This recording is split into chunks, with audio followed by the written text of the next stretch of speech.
আসসালামু আলাইকুম। আমরা আজকে যাব ঢাকা শহরের সন্নিকটে অর্থাৎ বিক্রমপুর মডেল টাউনে।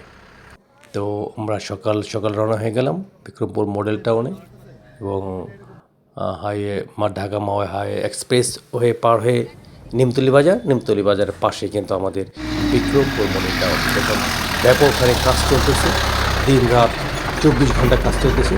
এখানে ট্রাক দিয়ে বালু ফেলা হচ্ছে এবং ভরাট করা হচ্ছে।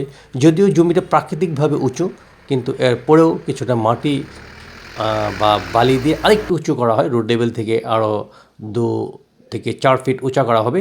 তো সেই জন্যে পুরোদমে কিন্তু কাজ এগিয়ে চলছে।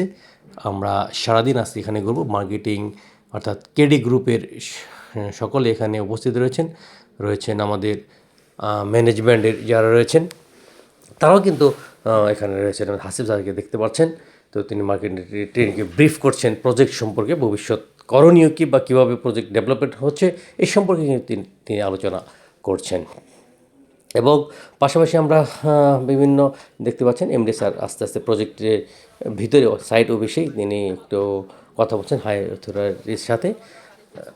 এখানে রয়েছেন এমডি স্যার, চেয়ারম্যান স্যার সহ লাকি ম্যাডাম এবং অন্যান্য যারা পরিচালকবৃন্দ রয়েছেন তাদের সাথে কিছু মত বিনিময় করছেন। তো প্রত্যেকেই চিন্তা ধারণা একটাই যে কীভাবে প্রজেক্টকে অতি অল্প সময়ের মধ্যে ডেভেলপ করা যায় এবং ডেভেলপিংয়ের যে প্রজেক্ট উন্নয়নের যে ট্রেন, সেই ট্রেন কিন্তু যাত্রা শুরু করেছে। অলরেডি বিভিন্ন কাজ ইতিমধ্যেই শেষ হয়েছে। আমরা সামনে আরও মহাপরিকল্পনা গ্রহণ করা হচ্ছে অতি অল্প সময়ের মধ্যে। কর্তৃপক্ষ জানিয়েছেন যে অতি অল্প সময়ের মধ্যেই এই প্রজেক্ট হ্যান্ড ওভার করা হবে এবং এখানে খানাদানার কিছু আয়োজন করা হয়েছে। নামাজের পরে এলাকার গণ্যমান্য ব্যক্তি এবং কেডি গ্রুপ সবাই মিলেই কিন্তু এখানে খানাদানা শেষে আমরা আস্তে আস্তে আবার ঢাকায় ফিরে এসেছি। ধন্যবাদ।